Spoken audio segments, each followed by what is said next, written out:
Have you ever encountered someone whose presence commands respect, whose composure remains unshaken amidst chaos, whose resolve seems impenetrable?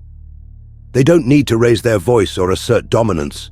Their strength emanates from within, a quiet, formidable power that seems to, terrify those who seek to undermine it. This isn't about aggression or intimidation, it's about an inner fortitude so profound, so deeply rooted in self-mastery that external pressures simply dissolve against it. We often look for strength in physical prowess, in wealth, or in social influence. But the true unyielding power lies in the architecture of your mind. What if you could cultivate a mental landscape so resilient, so disciplined, so aligned with your deepest values that it becomes an unassailable fortress?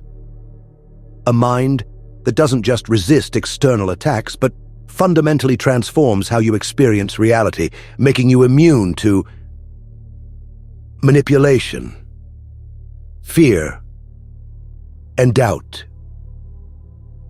This is not a fantasy. This is the promise of behavioral psychology, intertwined with the radical self-responsibility of Nietzsche and the unwavering resilience of Stoicism. We are not born with such minds. They are built, brick by behavioral brick, thought by disciplined thought.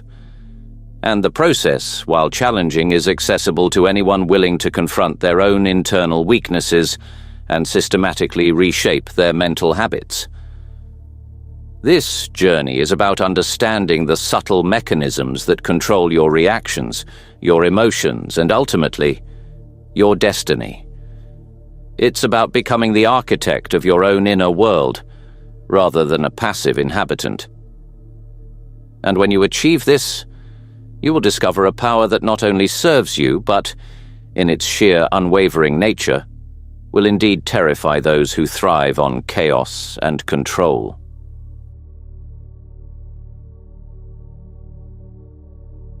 At the heart of building such a mind lies the understanding of behavioral psychology.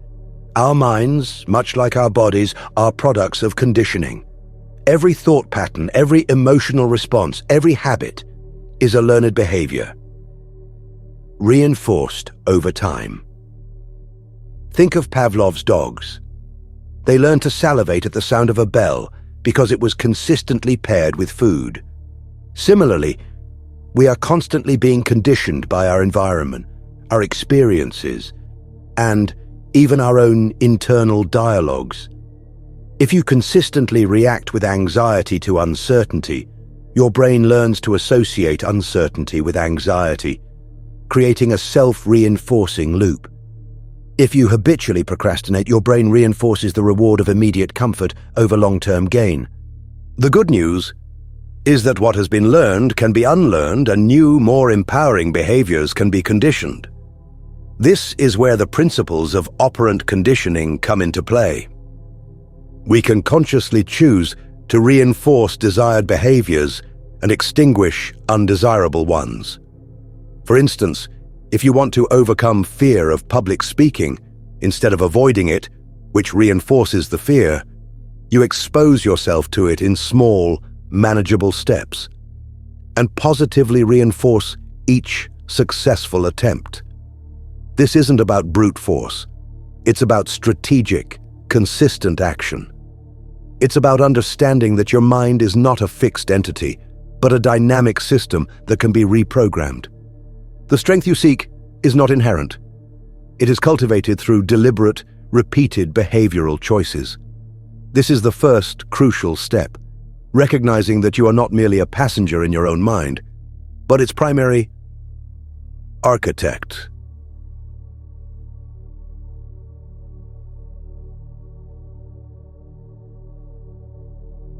While behavioral psychology focuses on actions, cognitive behavioral therapy, or CBT, takes us deeper into the realm of thought. Our thoughts are not mere reflections of reality. They actively shape our reality. Maladaptive thought patterns, what CBT calls cognitive distortions, are often the invisible chains that bind us, making us susceptible to external pressures and internal turmoil. Catastrophizing black and white thinking over generalization, mind reading. These are just a few examples of how our minds can betray us, creating a distorted lens through which we perceive the world. A single critical comment, filtered through a lens of personalizing and magnification, can feel like a devastating attack. Not because of the comment itself, but because of the internal narrative we construct around it. Building a strong mind involves systematically identifying and challenging these distortions. It's about becoming a detective of your own thoughts. When a thought arises that triggers fear or insecurity, instead of accepting it as truth, you question it. Is this thought based on evidence, or is it an assumption? Is there an alternative explanation? What would a truly strong rational mind conclude in this situation? This process, known as cognitive restructuring, is a powerful behavioral intervention. It's not about positive thinking in a superficial sense, but about realistic, balanced thinking. It's about training your mind to respond to stimuli not with automatic, fear-driven reactions, but with deliberate, reasoned assessments. This practice, consistently applied, weakens the neural pathways of old, unhelpful thought patterns and strengthens new ones, leading to a mind that is less easily swayed by external negativity and more anchored in objective reality.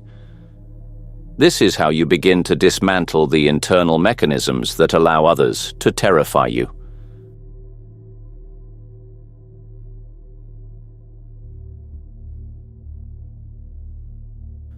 One of the most potent behavioral techniques for building mental strength, particularly in the face of fear and anxiety, is exposure therapy. This principle is deceptively simple.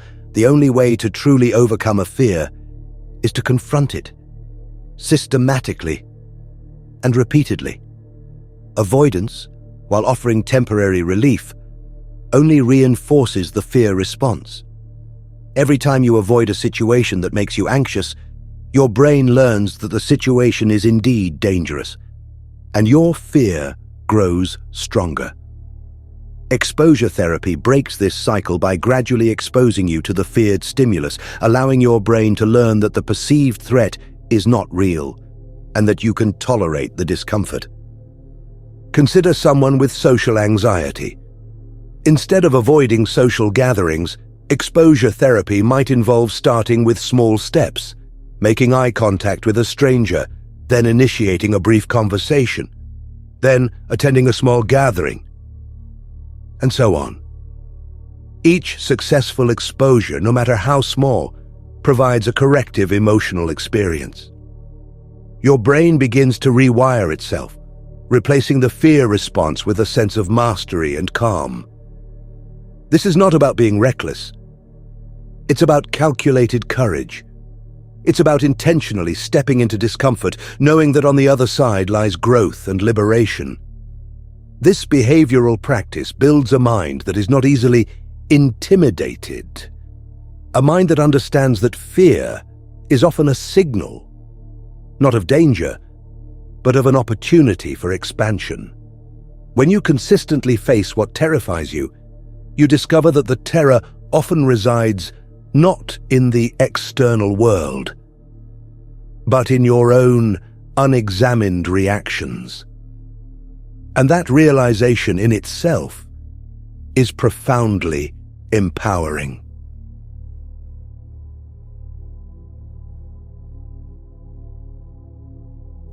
Building a terrifyingly strong mind isn't about monumental one-off efforts.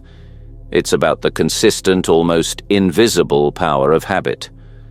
Behavioral psychology teaches us that our lives are largely a sum of our habits. From brushing our teeth to how we respond to stress, these automated behaviors shape our reality. The good news is that habits can be intentionally designed and cultivated to serve our highest goals. If you want a resilient mind, you must build resilient habits. Think of a mental habit like daily meditation. It's not about achieving enlightenment in one sitting, but about consistently training your attention, observing your thoughts without judgment, and returning to the present moment. This seemingly small act, repeated daily, strengthens your prefrontal cortex, improves emotional regulation, and reduces reactivity. Similarly, practicing gratitude, journaling, or engaging in regular physical exercise are not just good things to do. They are powerful behavioral interventions that rewire your brain for strength and well-being. The key is consistency over intensity. It's about making the desired behavior so automatic that it requires minimal willpower. This is how true mental fortitude is forged, not through heroic acts, but through the relentless accumulation of small, disciplined choices, when your default settings are resilience, clarity, and self-control. You become a force that is difficult to disrupt. Your mind, through disciplined habit, becomes a well-oiled machine, capable of navigating any challenge with unwavering precision.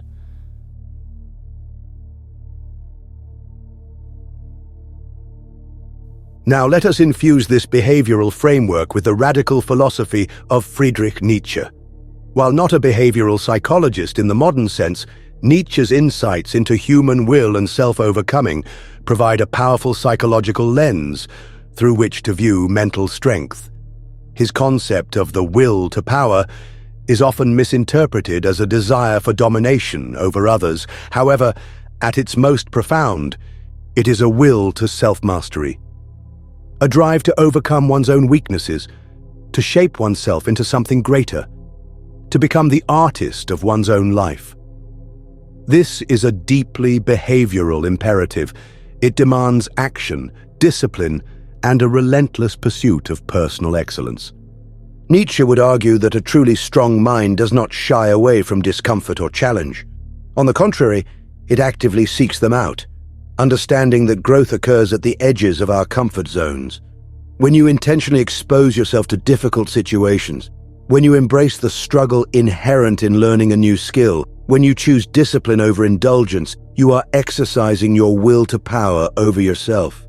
This is not about being cruel to yourself, but about recognizing that true freedom comes from internalizing control, from becoming the master of your own impulses and reactions.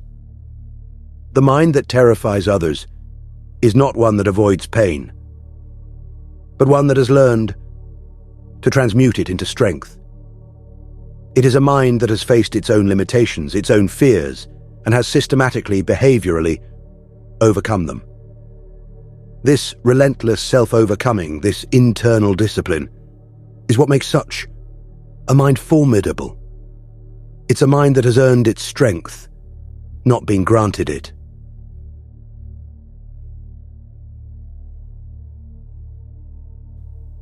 Complementing Nietzsche's assertive self-mastery is the profound practical wisdom of Stoicism. The Stoics, ancient philosophers like Marcus Aurelius, Seneca, and Epictetus, were masters of mental fortitude, long before modern behavioral psychology articulated its principles. Their core teaching revolves around the dichotomy of control, understanding what is within our power and what is not. Our thoughts, judgments, desires, and actions are external events. The opinions of others and the vagaries of fortune are not. The Stoic practice is fundamentally behavioral.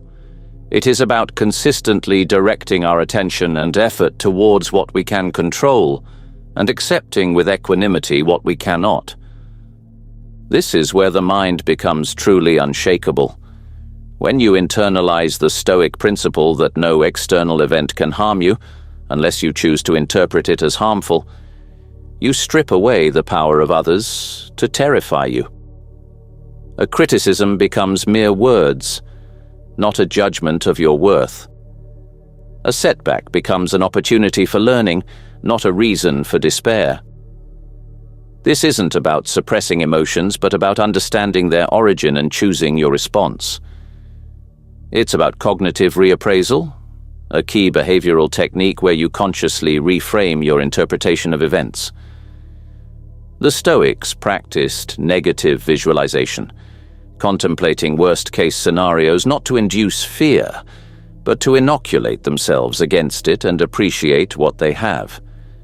They focused on virtue, wisdom, courage, justice, and temperance as the only true good, recognizing that these are entirely within one's own control. By consistently practicing these mental disciplines, you build an inner citadel, a fortress of the mind that is impervious to external assaults. This is a mind that has been conditioned, through rigorous practice, to find peace and strength, not in the absence of challenge, but in the unwavering commitment to its own internal principles. It is a mind that has learned to be its own master, and in doing so becomes truly formidable. The terrifyingly strong mind. So how do you build a mind so strong it terrifies people? It is not through aggression, nor through dominance, but through an unwavering commitment to self-mastery, forged in the crucible of behavioral psychology, sharpened by Nietzschean discipline, and anchored by Stoic resilience. It is a mind that understands its own mechanisms, that consciously shapes its habits, that rigorously challenges its own thoughts, and that fearlessly confronts its own limitations. This is a mind that has learned to thrive not in the absence of adversity, but precisely because of it. It is a mind that has chosen to be free, to be sovereign, to be the ultimate authority over its own inner landscape. When you embody this level of mental fortitude, you will find that external attempts to control, manipulate, or intimidate you simply lose their power. Your calm in the face of chaos, your clarity amidst confusion, your unwavering resolve in the face of opposition. These are the qualities that truly terrify those who rely on external weakness for their own strength. You become a living testament to the power of the human spirit, a beacon of self-possession in a world often lost to reactivity. This is not about being liked. It is about being respected. It is about becoming an unshakable force, a mind so strong, so profoundly self-possessed, that its very existence challenges the status quo and inspires awe. The journey begins now with the first conscious choice to master your own mind. What is one behavioral change you will commit to today to begin forging your terrifyingly strong mind? Share your commitment in the comments below. Your transformation awaits.